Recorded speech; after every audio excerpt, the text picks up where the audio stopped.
우리 한 절씩 교독하도록 하겠습니다. 사무엘이 이르되 왕이 스스로 작게 여길 그때 이스라엘 지파의 머리가 되지 아니하셨나이까.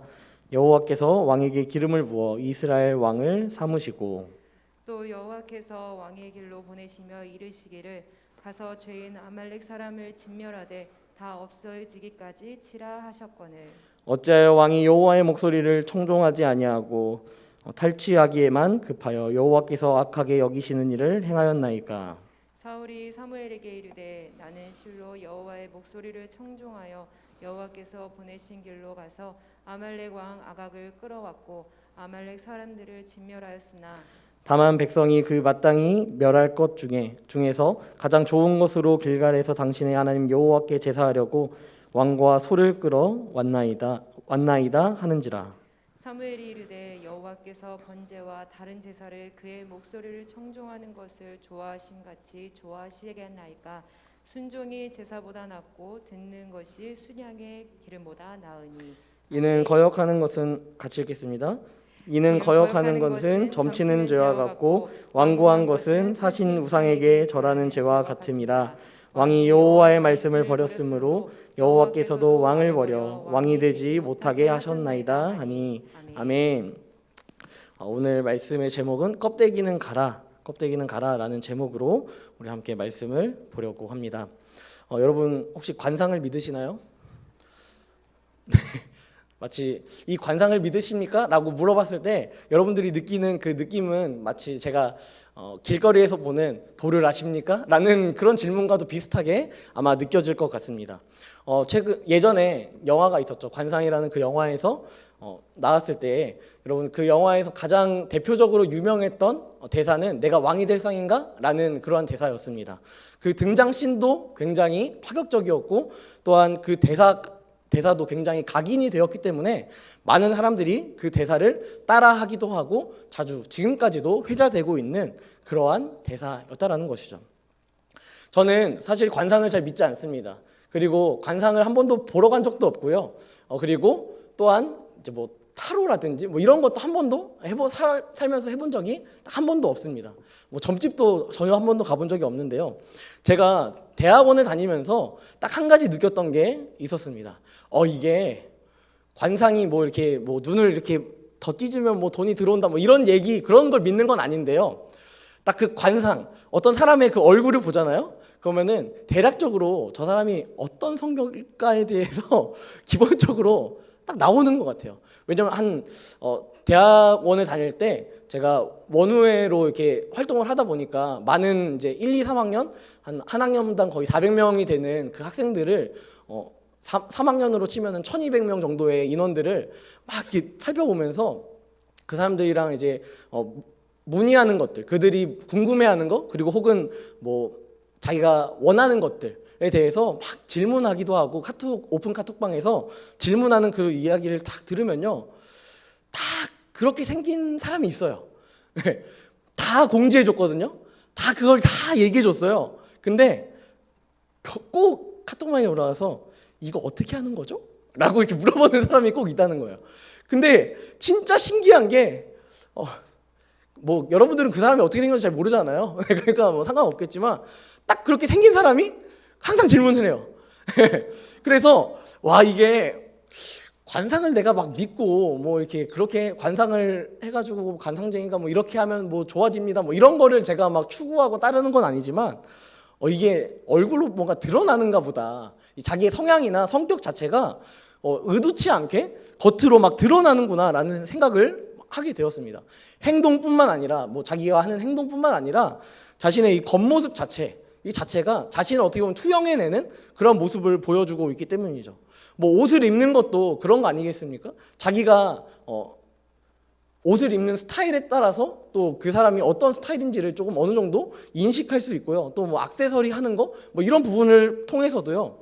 이 사람이랑 친해질 수 있을까 말까에 대한 고민 중에서도 그걸 결정할 수 있는 여러 가지 계기가 되기도 한다라는 것이죠. 여러분 저번 주 말씀을 혹시 기억하시는지 모르겠지만 이스라엘 장로들이요 왕을 요구했습니다. 왕을 달라라고 이야기했어요. 그 이후에 두 가지 이유는 바로 이것입니다. 늙었다. 사무엘 당신 늙었습니다 라는 이야기였고요. 두 번째는 당신의 두 아들은 당신의 뜻을 따르지 않고 판결을 굳게 하고 있습니다. 자기 뇌물을 받아서 자기가 원하는 대로 하고 있습니다. 라고 이야기하면서 다른 나라와 같은 왕을 세워주십시오. 라고 요구했습니다. 여러분, 오늘 말씀을 보면요. 오늘 말씀에 이 이스라엘 장로들의 요구한 것처럼 사울이 왕이 되어서 전쟁 가운데 나아갔습니다.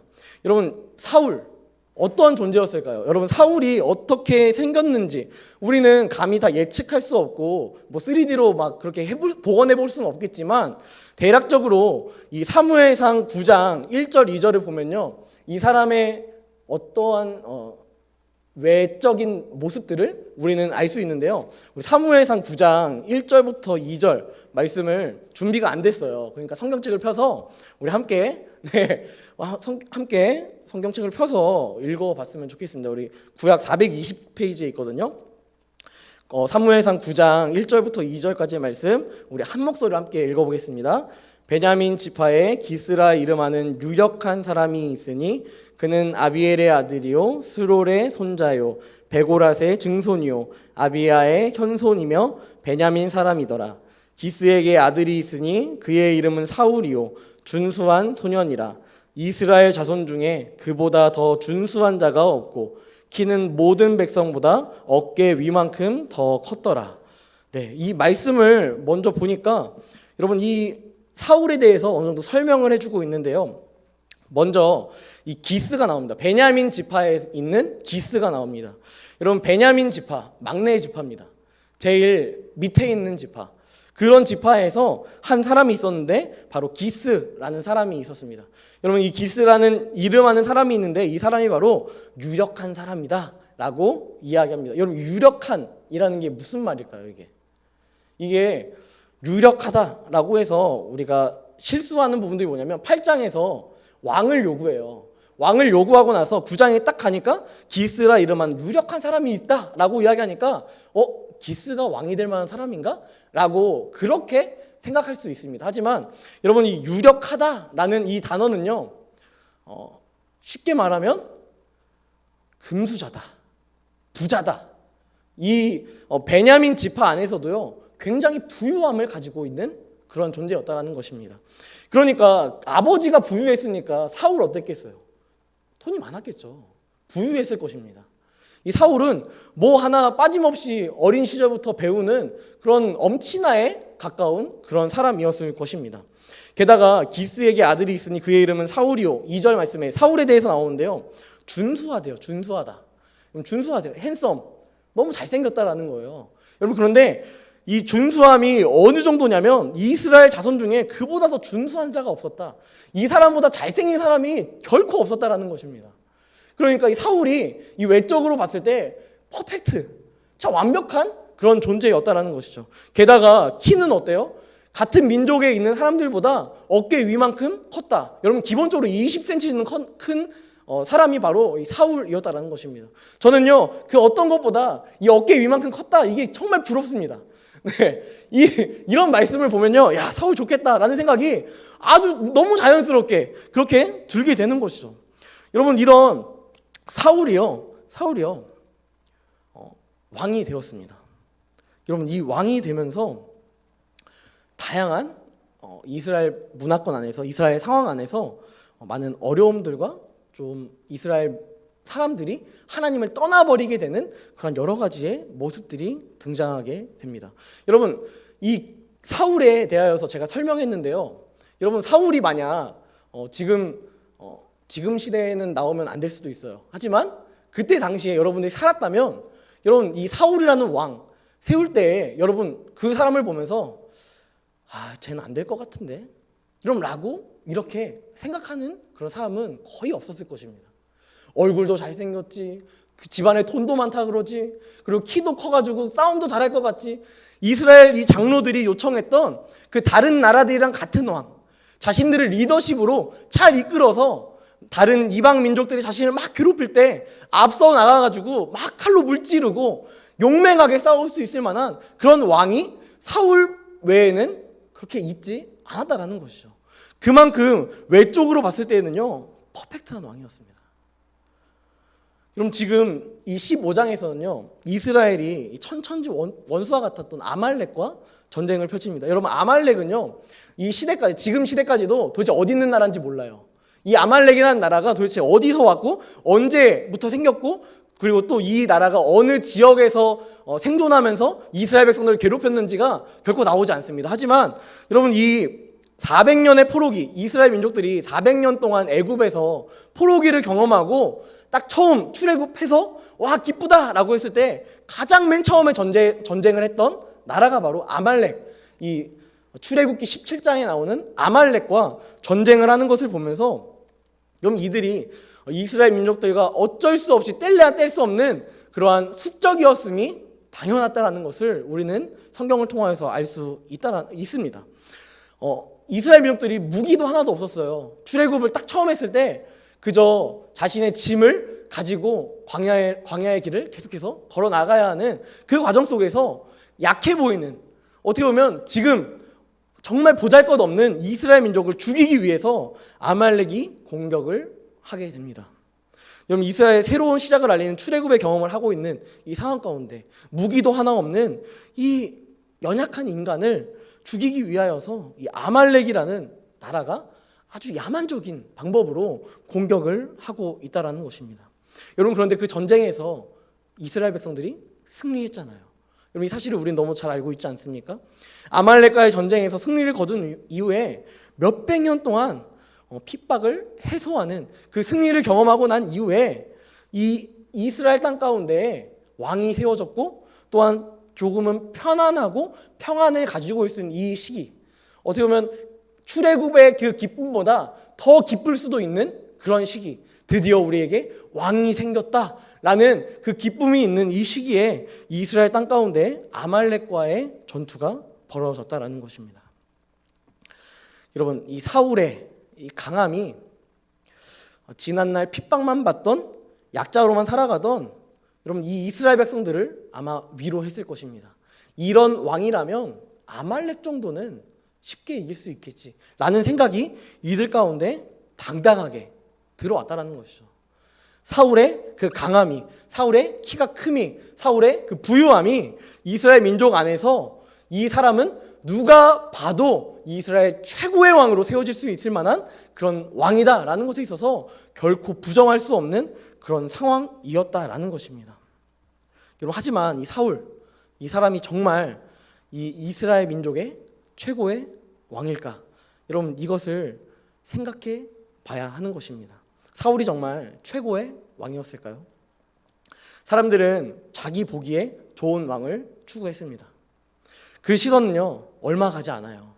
여러분, 그렇게 부유하지만, 대단하다 평가받지만, 여러분, 아말렉의 화려함과 그들이 가지고 있는 양, 소, 그리고 가축, 이러한 부유함에 또 집착하면서 백성들을 탓하며 백성들이 저거 다 죽이지 말자고 했습니다 라고 이야기하면서 그 아말렉에 있었던 많은 자신이 부러워했던 것을 가져오는 그러한 죄를 범하고 있다는 것입니다. 여러분, 단순히 그것뿐만이겠습니까? 사무엘상 17장, 우리가 너무도 잘 알고 있는 이 사무엘상 17장에 이 골리앗과 다윗의 이 싸움이 나오지 않습니까? 그 싸움 가운데 여러분, 이스라엘 민족들이 사울에게 느꼈을 그 위엄과 대단한 왕에 대한 그 멋진 모습, 이 모습이 아니라요, 여러분, 이 17장 가면요, 골리앗 앞에서 두려워해요. 염려한다고요. 여러분, 이 골리앗이 만군의 여호와의 그 군대를 모욕하는데 사울이 그냥 가만히 앉아만 있고 그냥 어떻게 하면 죄를 무찌를 수 있을까에 대한 염려와 고민만 계속해서 하고 있었다라는 것입니다. 여러분, 결국은요, 인간이 원했던 그 해결책이 결국 해결책으로 나오지 않는 순간이 당연하게 나온다라는 것입니다. 여러분, 얼마나 두려웠는지 이 사울이, 여러분, 다윗이 와가지고 내가 저 사람 막 무찌를 수 있다, 골리앗 무찌를 수 있다라고 하니까 어떤 액션을 취하냐면요, 자기의 갑옷을 다윗에게 줍니다. 여러분, 이게 무슨 말이, 어떤 의미인지 아세요? 갑옷을 이렇게 준다라는 게, 난 이 전쟁 절대 안 해, 나는 살 거야 라는 의지가 담겨있는 그러한 모습입니다. 여러분, 전쟁을 나갈 거면 다윗이 이길 거를 예상했다면 그 골리앗을 무찌른 이후에 사울은 자신의 갑옷을 입고요, 그 전쟁에 끝까지 승리를 이끌었어야 됐습니다. 왕이라면. 여러분 그런데요, 이 왕의 모습이 아니라 오히려 겁쟁이의 모습으로만 살아가고 있다는 것입니다. 여러분, 이 더욱 치명적인 사실은 이 두 가지의 사건, 이 두 가지의 연약함이 드러나는 딱 이 상황에 걸려있는 게 있는데요, 바로 하나님이 걸려있는 거예요. 아말렉을 진멸해라, 하나도 남기지 말아라 라고 명령하신 그 하나님의 명령 앞에, 하나님의 오더 앞에 불순종하는 그 명령 앞에 저는 안 들을래요 라고 하는 이런 불순종의 모습이 다가왔다는 것입니다. 골리앗이 하나님을 모욕하고 또한 하나님의 군대인 이스라엘 백성들을 모욕하는 그 순간에도 여러분, 이 사울의 큰 키가, 준수한 얼굴이 하나도 쓸모없는 그런 상황이 되었고, 하나님을 모욕함에도 있어서 그냥 가만히 있으면서 어쩔 수 없는 거야, 저 사람이 하나님을 모욕하는 거 어쩔 수 없어 라는 그런 자기 합리화를 하고 있다라는 것입니다. 여러분, 사울처럼 되고 싶으십니까?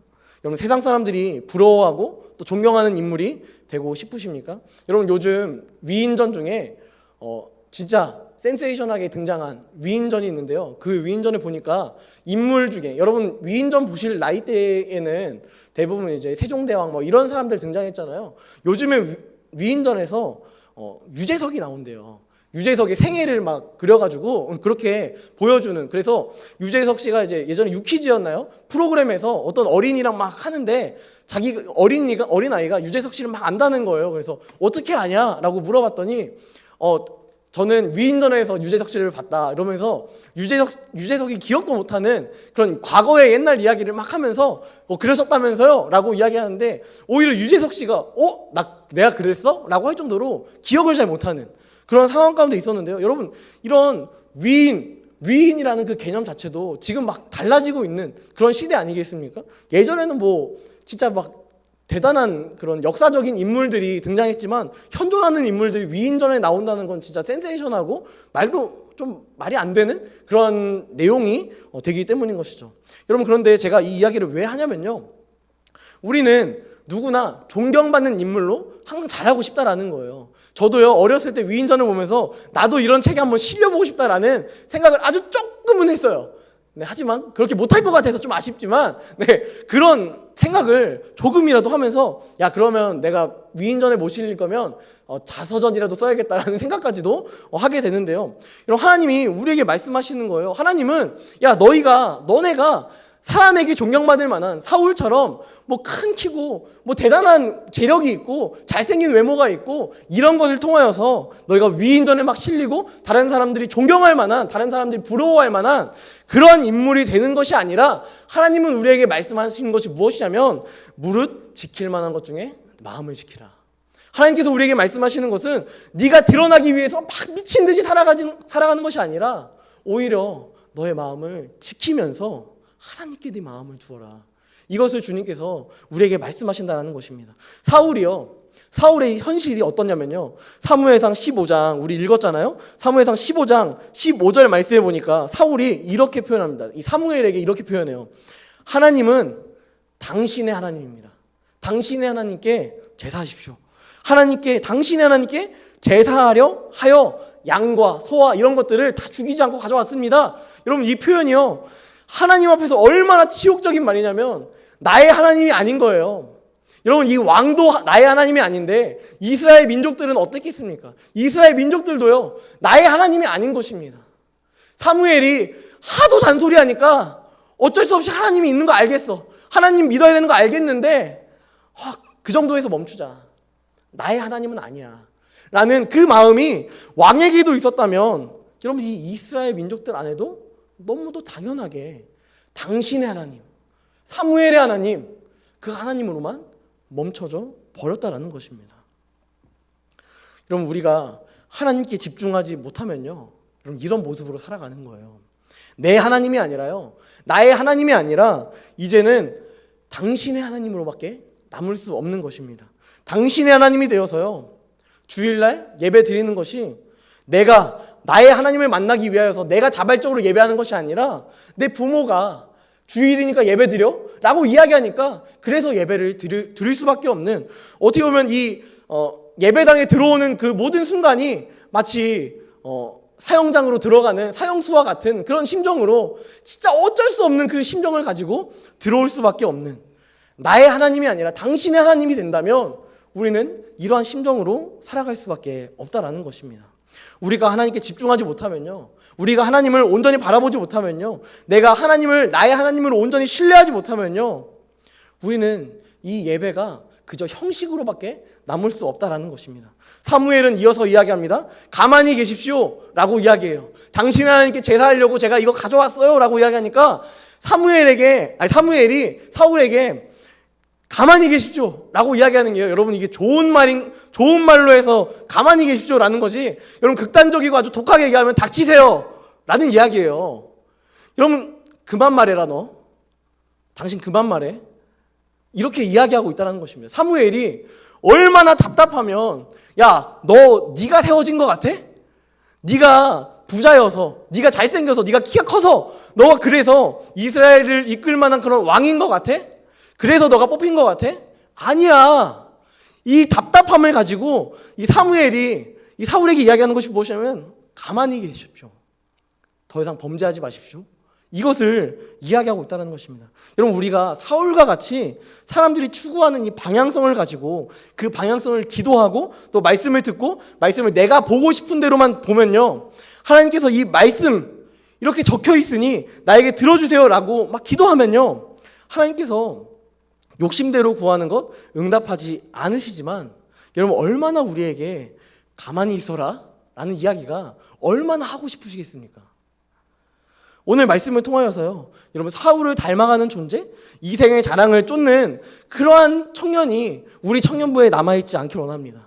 더 이상 우리 안에 이생의 자랑, 세상들이 자랑하는 것들, 그것이 우리 안에 막 남아가지고 그러한 것들만 내가 쫓고 그러한 것들만 내가 추구하며 살아가는 것이 아니라, 오히려 그것들이 내 안에 없을지라도 나에게 가장 유일한 소유가 하나님 그 한 분이 되기를 간절히 소망한다는 것입니다. 여러분 하나님은요, 여러분이 먼저 그의 나라와 그의 의를 구하길 원하십니다. 먼저 구할 때 여러분 하나님께서 여러분에게 필요한 것 공급하시는 공급자가 되어주신다는 것입니다. 먼저 하나님을 선택하십시오. 먼저 여러분이 정말 여러분의 입술에서 고백이 당신의 하나님인지 혹은 나의 하나님인지를 반드시 다시 한번 체크해야 한다는 것입니다. 나의 하나님이라 고백하는 귀한 은혜, 그러한 사랑이 넘치는 더원 사랑교회 청년들이 되기를 주님으로 간절히 축복합니다. 여러분 사울이 당신의 하나님이라 고백하는 이 상황에서요, 사울이 잊은 자신의 본 모습을 사무엘이 일깨워 주는데 드디어 오늘 본문으로 들어오게 됩니다. 오늘 본문 17절 말씀해 보니까 사무엘이 이르되 왕이 스스로 작게 여길 그때라고 이야기하고 있습니다. 여러분 사무엘이요, 어떻게 보면 사울에게 직언하는 거예요. 사이다 발언을 딱 날리는 것입니다. 당신은 스스로 굉장히 작게 여기지 않았습니까? 당신이 건강이 있고 뭐 준수했고 키가 큰 장수였지만 당신 겁쟁이였잖아요. 당신 이 어떠한 이스라엘 민족의 어떠한 사람이 봤을 때라도 당신은 왕이 될 만한 그런 사람이 아니잖아요 라는 것을 이 사무엘이 이야기하고 있다는 것입니다. 사울은 자신이 가진 외적인 환경, 외적인 그런 가치, 그런 것보다요, 그거와 비교할 수 없을 만큼 겁재기에 불과했습니다. 여러분 사무엘과 이스라엘 백성들이 왕을 뽑기 위해서 이제 미스바로 모였습니다. 미스바로 모여서 그곳에서 이제 지파를 선정했는데 거기서 이제 베냐민 지파가 나왔고요. 그 지파를 선정해서 또 가족 중에서 제비뽑기를 또 했는데 그 결국은 기스의 아들 사울이 뽑히게 되었습니다. 여러분 이렇게 중요한 순간, 어떻게 보면 여러분 최근에 우리가 대선을 하지 않았습니까? 대선 방송을 막 해주잖아요. 대선 방송을 해주면 이제 야당, 여당 뭐 이렇게 해가지고 그 사람들 이제 개표하는 거를 이렇게 한 공간에 앉아가지고 막 환호도 하고 막 이러면서 같이 막 보지 않습니까? 여러분 그러니까 이 이스라엘의 첫 번째 왕이 딱 세워지는 이 순간이라면 이스라엘 모든 민족들이 아마 궁금했을 거예요. 누가 왕이 될까? 누가 왕이 될까? 막 궁금해하고 있는데요. 여러분 사울이 딱 뽑혔는데 사울이 없어요. 사울이 그 왕을 뽑는 그 순간에 사울이 없는 것입니다. 아니 사울 어딨냐? 하면서 기도하고 있는데 하나님께서 사무엘에게 말씀하시는 거예요. 보따리에 숨어 있다. 사울이 저 보따리 안에 숨어가지고 막 두려워하고 있다라는 것을 사무엘에게 이야기해 주었다라는 것입니다. 맞습니다. 여러분, 사울은요 그렇게 좋은 외적인 것들을 갖췄지만요 그는 겁쟁이였습니다. 그는 두려움에 떨었습니다. 내가 왕이 된다고? 내가 이 이스라엘 땅 가운데 왕이 될 수 있다고? 내가 전쟁을 이끌어야 한다고? 내가 이 나라를 통치해야 한다고? 이게 어떻게 될 수 있지?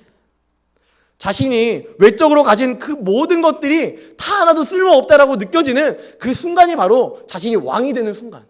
그 순간에 너무도 뼈저리게 느끼는 것입니다. 사울은 한 번도요 자신이 왕이 될 것이라고 생각하지 않았어요. 혹은 왕으로 뽑는 그 시기 가운데 내가 저 왕으로 좀 되고 싶어요 라고 자기가 지원해서 3억 내고 그렇게 지원해서 이렇게 된 게 아니라는 것입니다. 자기가 그냥 제일 뽑았는데 된 거예요. 여러분, 얼마나 당황스럽습니까? 이 상황을 두려우니까 피해보고 싶은 것입니다. 이 상황이 두려우니까 어떻게 해서든 무마해보고 싶은 거예요. 그래서 그 중요한 왕을 뽑는 이 시기 가운데 두려워서 보따리에 숨어가지고 제발 나 좀 안 걸리게, 제발 나 좀 아무도 못 보게 그렇게 숨어 있다라는 것입니다. 여러분, 그때에도요 사울의 외적 능력치는요 계속해서 월등했어요. 그때에도 사무엘상 10장 23절 말씀에 보면요 다른 사람보다 어깨 위만큼 컸다 계속해서 이야기합니다. 이 사울이 얼마나 외적으로 대단한 사람이었고 남들이 부러워할 수 있는 사람이었는지 어깨 위만큼 컸더라 계속해서 말해요. 사울이 이런 사람이었다라는 것을 성경에서 계속해서 보여주고 있다는 것입니다. 여러분, 이것이 저는 의도적이었다라고 생각합니다. 왜냐하면 그 다음 왕 다윗은 너무도 보잘것없는 왕이었음에도 하나님 한 분밖에 없는 그런 존재였기 때문이죠. 여러분, 사울에게 있어서요 치명적인 약점이 무엇이었냐면 그의 외적인 능력치와는 상반되게 너무도 겁이 많았습니다. 그리고 또한 하나님을 의지하는 것에 있어서 너무도 약한 모습을 보여주었다는 것입니다. 사울이 왕으로 뽑히고 집으로 돌아갔습니다. 불량배가 이야기합니다. 이 사람이 어떻게 우리를 구원하겠느냐? 이 사람이 어떻게 우리를 구원하겠느냐? 멸시합니다. 사울을 멸시해요. 누구보다 사울의 이 겁쟁이라는 것을 너무도 잘 알고 있는 불량배들이 이스라엘 이 나라의 왕이 된 사울이 막 오고 있는데 그 상황에서 이 불량배들이 이야기하는 것이 무엇이냐면 네가 어떻게 우리를 구원해? 이 겁쟁이야. 네가 어떻게 이 나라를 통치할 수 있어? 이 겁도 많은 게 멸시하고요. 이 사람들이 무슨 말을 하냐면 당신한테 우리는 예물 안 바칠 거예요. 당신의 나라의 시민으로 난 살지 않겠어요 라는 것을 왕이 돼서 돌아오고 있는 이 사울 앞에서 아주 떳떳하게 그렇게 이야기하고 있다는 것입니다. 당신을 왕으로 인정하지 못해 라고 이야기하는 것을 이렇게 이야기하고 있는데도 사울이요 한마디도 못해요. 두려워서. 여러분, 누구보다 그 동네 이 베냐민 지파가 살고 있는 이 지역 사람들은요 사울이 어떤 기질인지를 너무도 잘 알고 있지 않았겠습니까? 그러니까 이 사울, 이 겁쟁이가 과연 우리의 왕이 된다고? 다른 지파에 있는 많은 사람들, 이스라엘 장로들은 뭐 이 사람이 어떻게 뭐 자라났는지 모르니까 그냥 겉으로 봤을 때는 야, 얘 진짜 단단하게 생겼다 뭐 이렇게 생각하고 겉모습만 보고 판단해서 되게 용맹하다라고 생각할 수 있겠지만 그 사울이 자라나는 그 환경의 모습을 다 보고 자란 베냐민 지파 그리고 그 주변에 살아갔던 많은 사람들은 비웃음거리밖에 안 되는 상황이었다는 것입니다. 저런 겁쟁이가.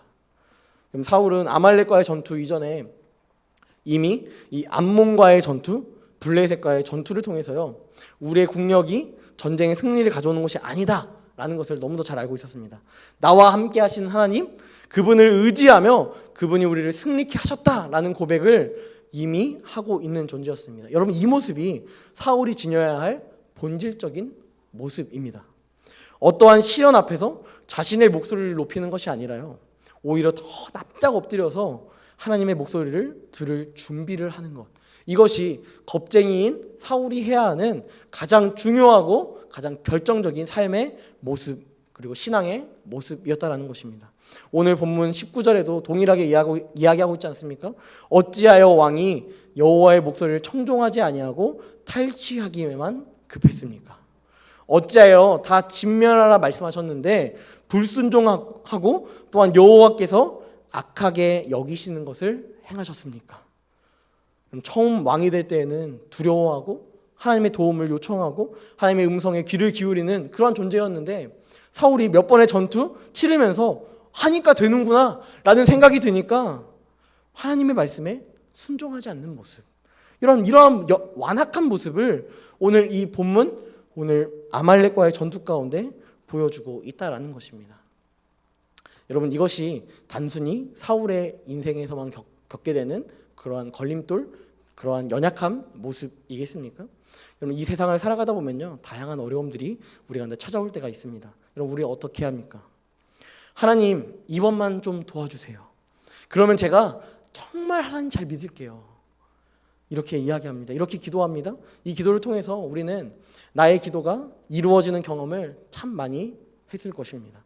그런데 여러분, 이러한 기도의 끝은요, 결국 나 자신만을 위한 기도로 바뀌게 됩니다. 아니, 기도를 하다가요, 그 기도를 이젠 안 하게 되는 거예요. 왜 안 하냐면 내가 기도해서 그때 내가 힘들 때, 내가 연약할 때, 내가 정말 힘들었을 때, 그때에는 기도했지만 다 상황이 풀리고 다 좋아지고 그 상황에서는 결국 하나님께서 하셨습니다가 아니라 내가 잘했구나, 내가 그때 기도하길 잘했어, 내가 정말 하나님 의지하길 잘했어, 나만 드러난다라는 것입니다.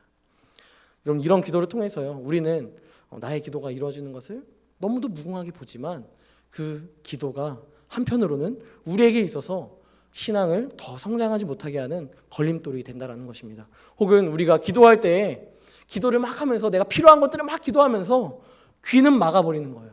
하나님이 나에게 이런 기도 제목이 있으면 이렇게 해봐 라고 하나님께서 메시지 음성으로 말씀하시지 않지만 이 말씀을 통하여서 또는 설교를 통하여서 다양한 주의 종들을 통한 말씀을 통하여서 우리에게 계속해서 말씀하시는데 그 말씀에는 귀를 기울이지 않고 귀를 닫으면서 내가 필요한 거 딱 여기까지 하나님 무조건 하셔야 됩니다, 결제해 주세요 라는 그러한 형식을 우리가 보여주고 있다면, 여러분, 이 모습을 통하여서 우리는 기도하는 자가 아니라 오히려 기도를 그냥 사용하고만 있는 그러한 존재가 되어버린다는 것입니다. 사무엘은 더 무겁게 이야기합니다. 당신이 하나님의 말씀대로 하지 않은 것은 우상을 섬긴 것과 다를 것이 없습니다.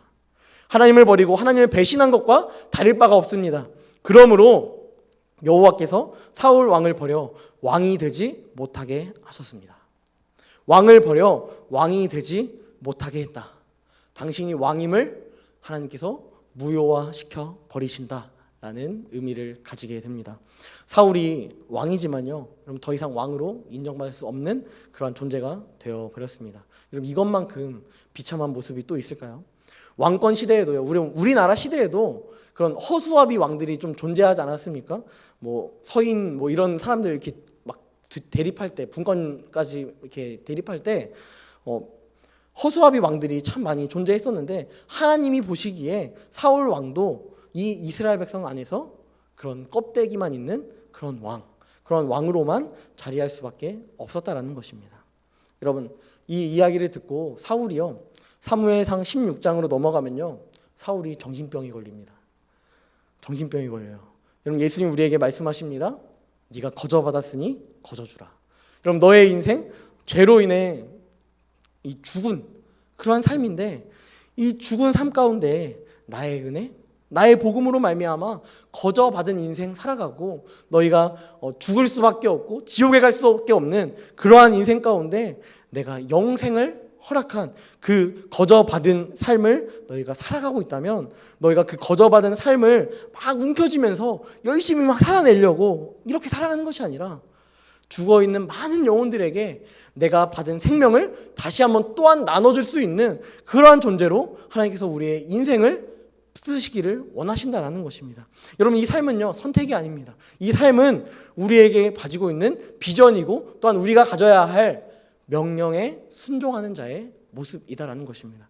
우리도 또한 더원 사랑의 교회 TH 가르치고 치유하고 전파하는 그 사역 가운데 있습니다. 여러분, 이것이 교역자만 가르치고 치유하고 전파하는 것이 아니라 우리 모든 성도가 예수의 제자가 된다면, 우리 청년들이 모두 다 예수의 제자가 된다면 우리는 똑같이 그 마음을 품고 누군가를 위하여서 나의 생명을 줄 수 있는 그 가르침을 할 수 있어야 하고, 그 영혼이 죽어갈 때에, 고통받을 때에, 힘들 때에 그 사람을 바라보면서 나는 아니라 다행이다 라고 여기는 것이 아니라 서로가 서로의 짐을 짊어지면서 서로 기도해주고 서로를 위하여 사랑으로 채워줄 수 있는, 세상이 줄 수 없는 회복을 줄 수 있는 그 치유함이 우리 가운데 있고, 또한 가장 궁극적으로 예수님께서 우리에게 말씀하신 땅끝까지 이르러 증인된 삶, 전파하는 그 사명을 우리가 감히 감당할 수 있는 것입니다. 나의 힘이 아니죠. 나의 능력이 아니죠. 내가 사울처럼 대단한 피지컬이 있어서 그게 가능한 것이 아니죠. 하나님께서 우리와 함께 하시기에, 하나님께서 우리에게 우리의 인생을 거저 주셨기에 그것이 가능한 인생이다라는 것입니다. 이 삶이요, 여러분, 대단한 자리, 남들이 부러워하는 자리에 꼭 올라가야만, 마치 유재석처럼 누군가가 당신의 인생을 한번 유인전으로 담고 싶습니다 라고 할 만큼 대단한 사람이 되지 않아도 우리는 그 명령 앞에, 하나님의 명령 앞에 해 나아갈 수 있다라는 것입니다. 이것이 하나님께서 우리에게 원하시는 삶의 모습이고 방향성입니다. 하지만 이런 삶 쉽지 않습니다. 여러분, 내가 원하는 것을 내려놓는 거 결코 쉽지 않습니다. 그럼에도 나의 소망이 아닌 하나님께 소망을 두는, 나의 자랑이 아닌 하나님이 나의 자랑이 되는 그런 인생을 살아갈 때, 여러분, 우리는 최소한 사울이 되진 않을 수 있습니다. 사울처럼 버림받는 인생이 아니라 하나님 앞에 붙어있는 인생으로 살아갈 수 있는 것입니다. 이런 귀한 축복이 여러분들의 삶 가운데 반드시 있기를 간절히 축원합니다.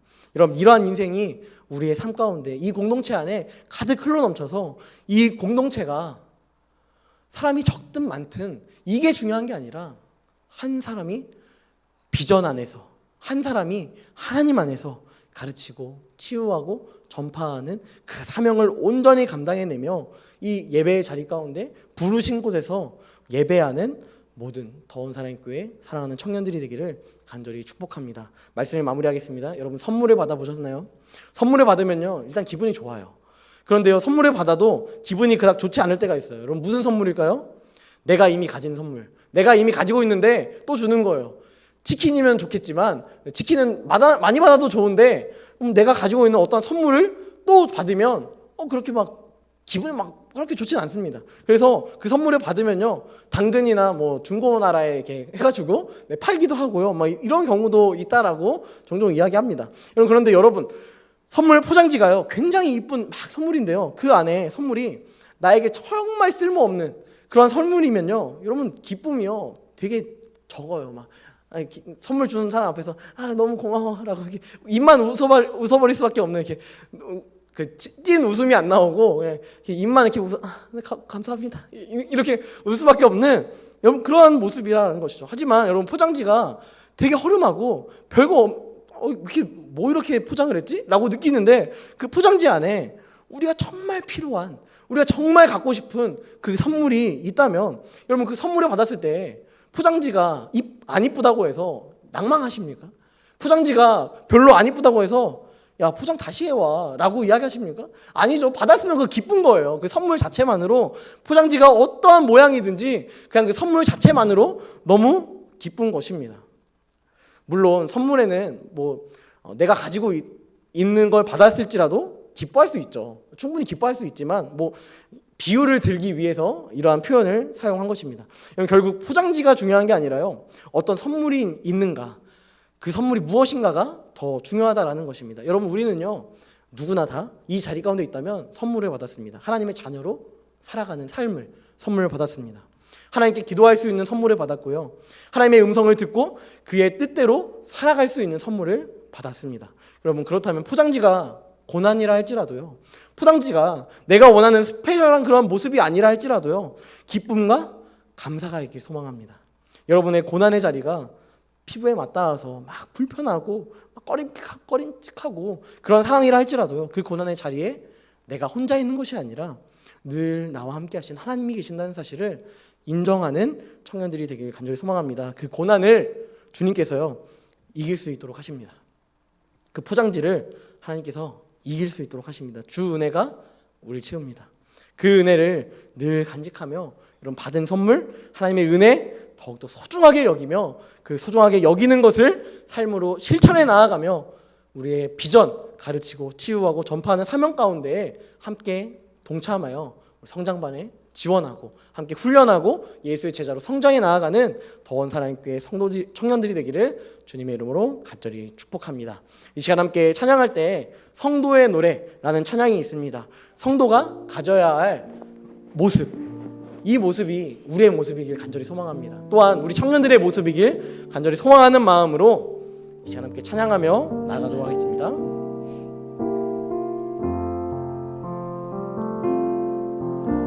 환난 가난과 고난 수고로움 속에도 성도는 그 믿음을 지켰네. 주를 섬기는 일에 자신을 다 드리며 진리의 말씀과 성령으로 그 길을 걸었네. 그리스도 안에서 새롭게 하시고 그리스도로 인하여 자유케 되었네. 우리는 무명하나 유명한 자요 죽음의 위기 속에도 참 생명 가졌고 근심 하나 기뻐하며 가난한 부욕해 하는 자로. 다시 한번 환난 가난과 고난 수고로움 속에도 성도는 그 믿음을 지켰네. 주를 섬기는 일에 자신을 다 드리며 진리의 말씀과 성령으로 그 길을 걸었네. 그리스도 안에서 새롭게 하시고 그리스도로 인하여 자유케 되었네. 우리는 무명하나 유명한 자요 죽음의 위기 속에도 참 생명 가졌고 근심 하나 기뻐하며 가난하나 다른 이를 부욕해 하는 자로. 우리는 무명하나 유명한 자요 죽음의 위기 속에도 참 생명 가졌고 근심 하나 기뻐하며 가난하나 다른 이를 부욕해 하는 자로다. 우리 목소리로만 우리는 무명하나 유명한 자요 죽음의 위기 속에도 참 생명 가졌고 근심 하나 기뻐하며 가난하나 다른 이를 부욕해 하는 자로다. 이 시간 함께 기도하며 나아갔으면 좋겠습니다. 함께 기도할 때 여러분이 찬양의 가사를 보면서 성도가 어떠한 삶을 살아가야 하는지를 너무도 잘 보여주고 있습니다. 환난, 가난, 그리고 고난이 있고 수고로움 앞에서도요 성도가 해야 할 것은 믿음을 지키는 것입니다. 당신의 하나님이 아니라 나의 하나님이 되는 것. 당신의 하나님으로만 남는 것이 아니라 나의 하나님으로만 남는 것. 나의 부모의 하나님이 아니라 나의 하나님이 되는 것. 여러분, 이것이 우리에게 가장 필요한 인생이며 그러한 모습일 것입니다. 그때 우리가 유명해지지 않을지라도, 우리는 무명하지만 주님께서 우리의 이름을 아시고 우리 주님께서 우리를 아시며 여러분들의 중심을 보시고 내가 너를 사랑한다 말씀하실 것입니다. 여러분, 이 믿음을 가지고 이 시간 함께 기도하며 나아가기 원합니다. 하나님, 나는 이 세상에서 추구하는 것이, 기도하는 것이 환난이 없는 것을 기도할 때가 많고, 가난하지 않는 것을 기도할 때가 너무나도 많고, 고난이 없는 것을 추구할 때가 너무나도 많이 있습니다.